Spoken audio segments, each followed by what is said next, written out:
जैसे 50% से ज़्यादा लोग देश के खेती पे आधारित हैं और इनमें ज़्यादातर लोग खेत मजदूर हैं।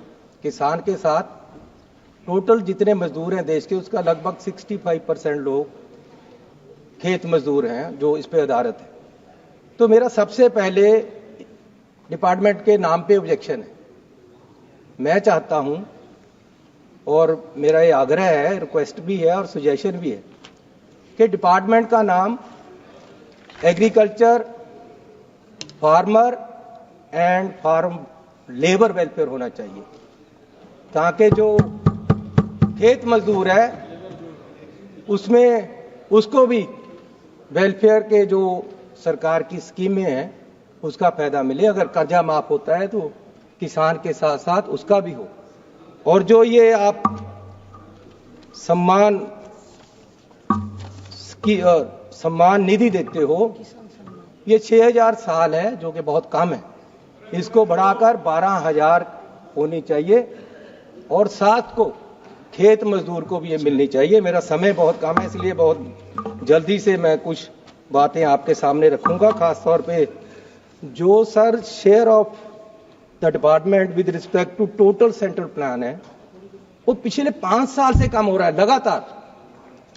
21-22 में 3.53 था, 22-23 में 3.14% रह गया, 23-24 में 2.57% रह गया, 24-25 में 2.54 रह गया और आज मात्र 2.51% आपने कर दिया है। और हर रोज हर साल आप ये खर्चा जो है वो कम कर रहे हैं। और इससे अलावा जो शेड्यूल कास्ट सब प्लान में है वो पैसा यूज ही नहीं हो रहा।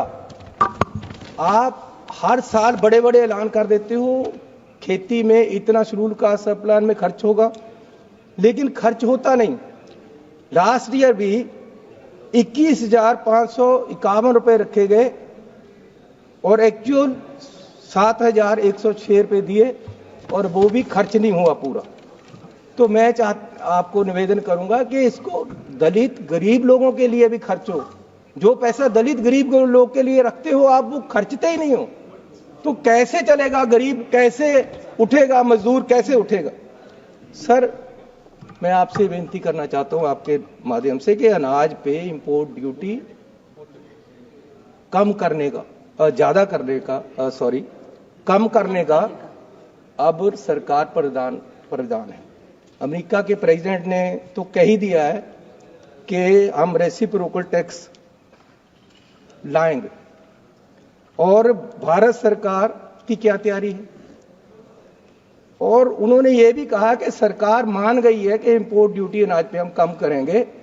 ये अमेरिका के प्रधानमंत्री बोल रहे हैं। मैं सरकार से पूछना चाहता हूं कि अगर आप इंपोर्ट ड्यूटी कम कर दोगे तो देश के अनाज का क्या बनेगा? इस पे मैं चाहता हूं ये जवाब दें। सर, क्रॉप रेजिड्यू बड़ा रौला पड़ता है जब पराली के दिन आते हैं, लोग धान काटते हैं तो आग लगती हैं और एनवायरनमेंट भी खराब होता है, लेकिन सरकार इसका कोई इलाज नहीं कर रही। मेरी प्रपोजल है, ये हमारी स्टैंडिंग कमेटी ने भी रिपोर्ट दी है कि 100 रुपया एमएसपी के ऊपर किसान को दिया जाए, ताकि वो अपनी फसल काटने के बाद जो पराली है उसको उठाने का खर्चा 100 रुपये प्रति क्विंटल अगर आप देते हो एमएसपी के साथ, तो वो अपनी फसल उठाएगा और उसकी जिम्मेवारी हो जाएगी उसको उठाने के लिए, आग नहीं लगाएगा। ये सर, मैं अब क्योंकि समय मेरे पास बहुत कम है, मैं आना चाहता हूं किसान आंदोलन पे, और ये सरकार किस तरीके से आज किसानों के आंदोलन को दबा रही है और किस तरीके से हमारी पंजाब की सरकार इनके साथ मिलकर किसानों के साथ खिलवाड़ कर रही है। सर, पहले यहां दिल्ली में एजिटेशन हुआ, सरकार 750 किसान वहां शहीद हो गया एजिटेशन के दौरान। सरकार ने उनको उठाया वादा करके कि हम एक कमेटी बनाकर आपको एमएसपी देंगे, आपकी डिमांडें मानी जाएंगी, लेकिन हुआ कुछ नहीं। साल भर उन्होंने फिर एजिटेशन शुरू किया, वो दिल्ली को आने लगे तो सरकार ने वहां पूरा बंद कर दिया। हरियाणा में रास्ता किसानों ने नहीं रोका, रास्ता सरकार ने रोका हुआ है। इन्होंने वहां बंद किए, बैरिकेड सरकार ने लगाए हैं। वो तो दिल्ली आना चाहते।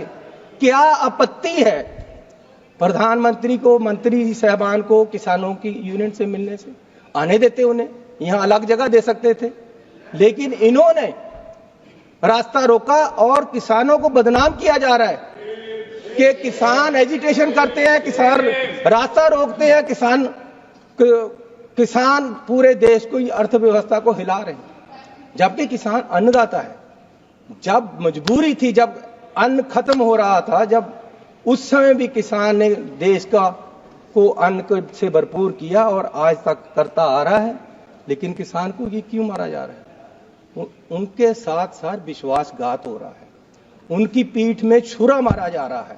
यहां से विश्वास देकर उठाया, वहां बैठ गए, वहां डलेवाल जी, उनके एक लीडर, वो भूख हड़ताल पे बैठे थे, उनके पास दोनों सरकारें गई कि हम आपकी बात सुनने को तैयार हैं, आप अपने अनशन को बंद करके आप हॉस्पिटल से सहायता ले लो। वो मान गए, चलो ये सुनने को तैयार है, मैं हॉस्पिटल से सहायता ले लेता हूं। उसके बाद इन्होंने क्या किया, उनको बुलाया कि जी हम आपसे बात करने के लिए तैयार हैं। 2 मीटिंग की, 4 मीटिंग की मीटिंग हो रही है और उधर पुलिस की तैयारी हो रही है उनके आंदोलन को खत्म करने की और उनके आंदोलन को उठाने की। सर ये विश्वास है? सरकार विश्वास से चलती है। अगर हमारा जो लोग है, वोटर है, उसका सरकार पे विश्वास ही नहीं रहेगा, अगर आप सरकार किसान को विश्वास में लेकर पीछे से उसकी पीठ में छुरा घोंसते हो, तो ये कैसे चलेगा सर? कैसे विश्वास रहेगा लोगों को? इन्होंने उनको बुलाकर उनको बातचीत की, साथ ही तैयारी कर ली और रात को अंधेरे में वहां ले जाकर हजारों पुलिस आदमी वहां उनको उठा दिया। सर ये कैसे? ये पंजाब के ही किसान के नहीं, पूरे देश के सरकार के साथ गद्दारी, ये पूरे देश के सर ये बीजेपी की नीति है। इन्होंने देश के किसान को बर्बाद करने का पूरा तैयारी की हुई है। ये इनकी राजनीति है कि किसान वर्सेस अदर कर जैसे हिंदू वर्सेस अदर किया, वो इनका फेल हो रहा है। अब ये किसान वर्सेस अदर करके किसानों को मार रहे हैं और दूसरों को दिखा रहे हैं कि किसान ऐसे कर रहे हैं, जबकि ये किसान को मजबूर कर रहे हैं कि किसान सड़कों पे आए। ये किसान को मजबूर कर रहे हैं कि वो इनकी बात माने, लेकिन वो मांग क्या रहा है सर? एमएसपी क्यों नहीं देते? उसका राइट है। एमएसपी कोई खैरात नहीं है, एमएसपी की गारंटी देना जरूरी है। समाप्त कीजिए। किसान का कर्जा क्यों नहीं माफ हो रहा है? खेत मजदूर का कर्जा क्यों नहीं माफ हो रहा है? ठीक है। बड़े बड़े इंडस्ट्री, अंबानी अदानी हजारों शरणजीत धन्यवाद, लाखों करोड़ रुपया सदस्य श्री विष्णुदत्त शर्मा जी।